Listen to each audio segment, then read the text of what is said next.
Le commentaire de document, le plus souvent un commentaire de texte, mais cela peut aussi être un document iconographique, est un exercice de critique historique fondé sur une démarche analytique. C'est un exercice fondamental car il se situe au cœur du métier d'historien et permet aux étudiants de se confronter à la source historique et à son exploitation, contrairement à la dissertation qui, elle, fait plutôt appel à une démarche de synthèse. L'objectif du commentaire est d'expliquer le document et de relever ses enjeux et ses apports historiques.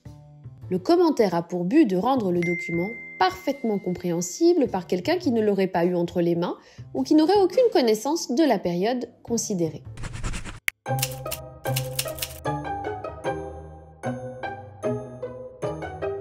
Le commentaire de document peut s'apparenter à une enquête, et pour mener à bien cette enquête, il faut suivre quelques règles avant de démarrer. Tout d'abord, votre travail d'enquête doit être centré sur le document, car il s'agit de l'expliquer et de le critiquer. Le document ne doit pas être une simple illustration de votre propos. Expliquer, c'est apporter des éléments indispensables à une meilleure compréhension du document.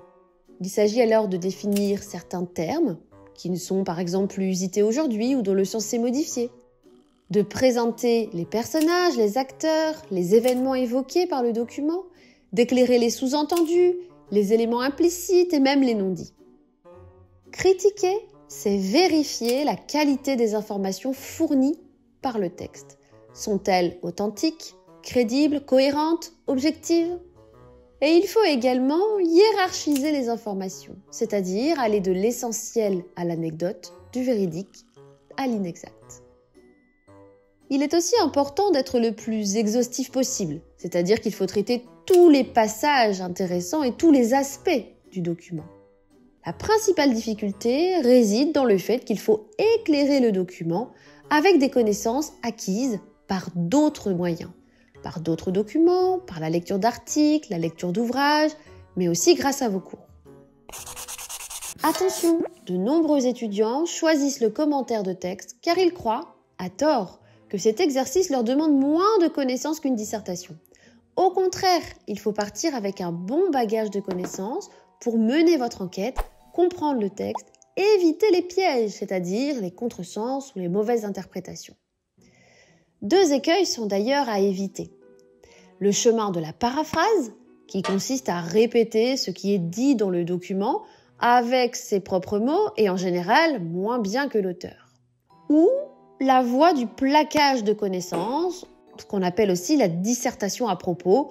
Il s'agit de disserter sur le sujet sans jamais ou presque jamais faire référence au document que l'on doit commenter. Allez, c'est parti, démarrons notre enquête. Vous allez d'abord devoir aborder, identifier et cerner le document. Avant de rédiger votre rapport d'enquête, il va falloir partir en quête d'informations importantes.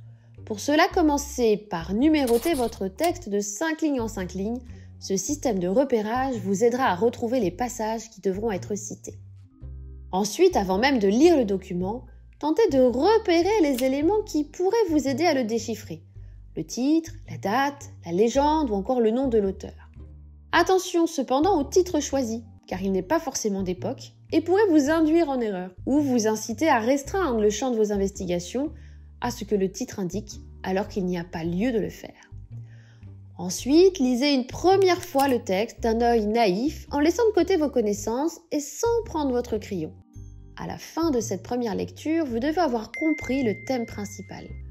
Lors de votre deuxième lecture, soulignez ou surlignez ce qui vous semble notable. Des mots difficiles, des noms de personnages, d'institutions, des passages importants, des éléments de contextualisation, des dates, des allusions à expliquer ou même des figures de style. Identifiez la nature du document. Est-ce un texte de loi, une lettre, des mémoires, un discours ? Interrogez-vous sur les raisons de l'existence de ce document. Qui a produit ce document ? Pourquoi existe-t-il ? Et comment a-t-il été conservé ? La règle des 5 W est également déterminante pour penser à tous les éléments essentiels à l'analyse. Who, when, where, why et what. Repérez aussi les principales articulations du texte pour en dégager son plan. Définissez le contenu de chaque partie et les grands thèmes abordés. Mettez en lien au brouillon les apports du texte et vos connaissances. Confrontez-les. À partir des interrogations soulevées par le document, vous devez aussi dégager la problématique. Quelle grande question directive pose le document?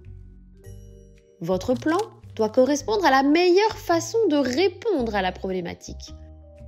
Attention, un bon plan de commentaire de texte correspond rarement au plan du texte lui-même. Une fois le plan dégagé, avec ses parties et ses sous-parties, placez au brouillon dans chaque sous-partie les numéros de lignes du texte dont vous voulez extraire les citations, avec le premier mot et le dernier mot. Ça vous permettra de les utiliser plus facilement dans votre développement et surtout de voir si ces citations sont utilisées de manière équilibrée dans votre devoir. Vous disposez maintenant de suffisamment d'informations pour rédiger votre rapport d'enquête.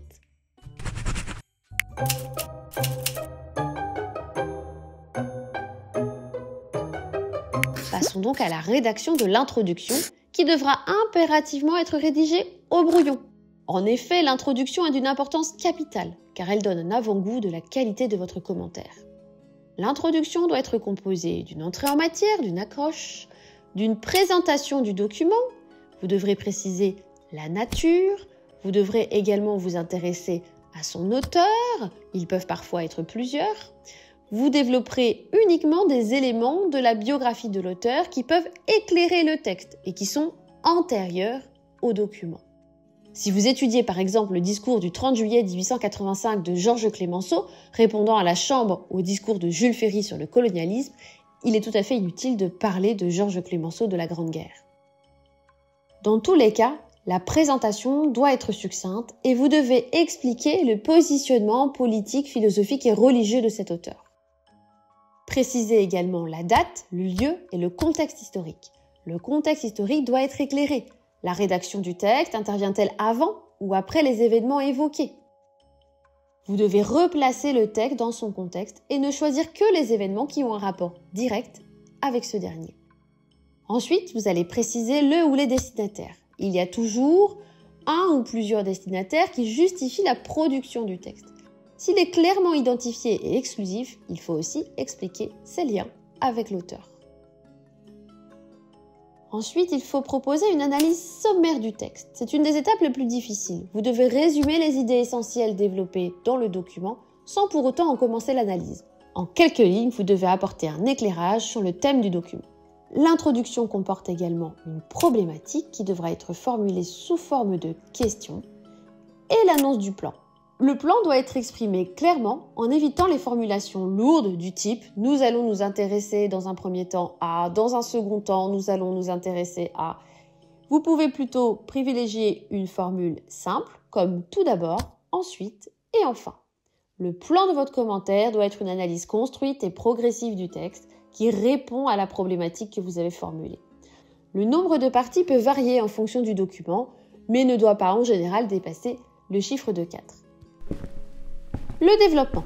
Passons maintenant à l'étape du développement. Pour chaque partie ou sous-partie de votre plan, vous devez toujours partir d'une citation du texte pour ensuite progresser vers l'analyse et ne jamais faire l'inverse, c'est-à-dire utiliser le texte comme un support de votre analyse, comme une preuve de ce que vous avancez. Vous devez soigner les articulations entre les parties. Pour chaque partie, élaborer 2 ou 3 idées issues de 2 ou 3 citations. Essayez dans la mesure du possible d'équilibrer votre devoir. Les titres des parties doivent être introduits par une phrase et le plan ne doit surtout pas apparaître sous sa forme grand 1, petit a, petit b. Passons maintenant à la conclusion de votre rapport. La conclusion doit elle aussi être préalablement rédigée au brouillon. Elle constitue en effet un moment très important de votre enquête, tout comme l'introduction, car elle donne au correcteur une ultime impression sur votre devoir. Ne la négligez pas. La conclusion doit être dans l'idéal de la même longueur que l'introduction et doit être composée de l'intérêt du document, de ses apports à la connaissance historique, une sorte de bilan et non un résumé. La conclusion doit également répondre à la problématique et également évoquer l'impact que le document a eu sur son époque, c'est-à-dire la portée du document, tout en proposant éventuellement une ouverture. L'introduction et la conclusion doivent former des triangles. L'introduction va du général au particulier, un triangle inversé, et la conclusion du particulier au général, un triangle à l'endroit. Avant de clôturer votre enquête, vérifiez quelques éléments importants. Vérifiez notamment l'orthographe et pensez à vous relire. Soignez la syntaxe. Pensez à faire des phrases simples. Vérifiez que vous vous appuyez bien sur des citations, qu'elles sont bien fidèles au texte, que vous les avez bien recopiées et surtout qu'elles sont entre guillemets. Utilisez de préférence le présent comme temps de la narration et jamais de futur. Vous ne devez pas non plus utiliser la première personne du singulier. Bravo, vous avez réussi à mener cette enquête jusqu'au bout. Vous pouvez désormais remettre votre rapport aux autorités.